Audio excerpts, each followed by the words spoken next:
এটা হচ্ছে যে আমি বডি শুট করছি, তো এটা বলে বাবা কত মানুষ। যাই হোক, আমি bless, thank you so much. তো দেন আমি আসলাম শুটে, সারাদিন শুট টুট করলাম। করার পরে ফোন যখন হাতে নিলাম তখন মানে এটা খুব আমার জন্য, আমি কিভাবে বলবো এটা, আমি অনেক শকড যে এত ফোন কলের থেকে হচ্ছে যে SMS, যে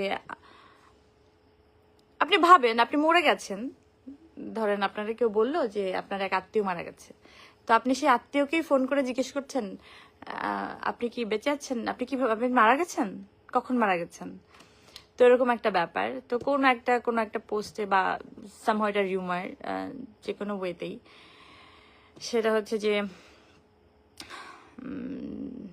আল্লাহ মাফ করুক, যে আমার ঝুলন্ত মরদেহ, আমার মরদেহ ঝুলন্ত অবস্থায় পাওয়া গেছে। তো আমার কথা হচ্ছে, আচ্ছা আমি কমেন্টগুলো পরে দেখি, আমি কমেন্টের দিকে চোখ পড়লে আমি আসলে কথাগুলো বলতে পারবো না। তো কতটা শকিং আমার জন্য।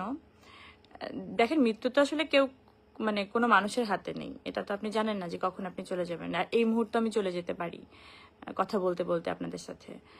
তো কিন্তু এমন আমি খুব স্বাভাবিক মৃত্যু আল্লাহর কাছে চাই, কিন্তু এরকম কোনো অস্বাভাবিক মৃত্যু আসলে আমি চাই না আমার জীবনে। যেমন সুইসাইড করার বিষয়টা, যে আমাকে বলা হচ্ছে যে মরদেহ কিভাবে, এখন ধরেন কোনো কারণে যদি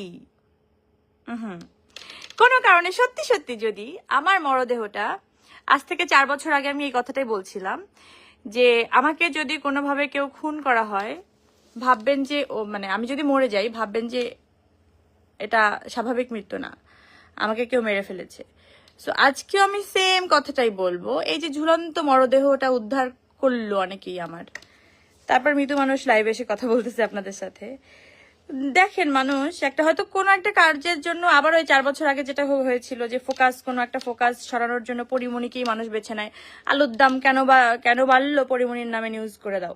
তো কি নিউজ করলো, পরিমণির একটা বিয়ে হয়েছে, তো এখন বিয়ে শাদী দিতে পারছে না বলে একদম মেরে ফেলে ওকে। ঠিক আছে, এখন যেটা চলছে ইদানিং বাংলাদেশে, মানে এই মুহূর্তে, মানে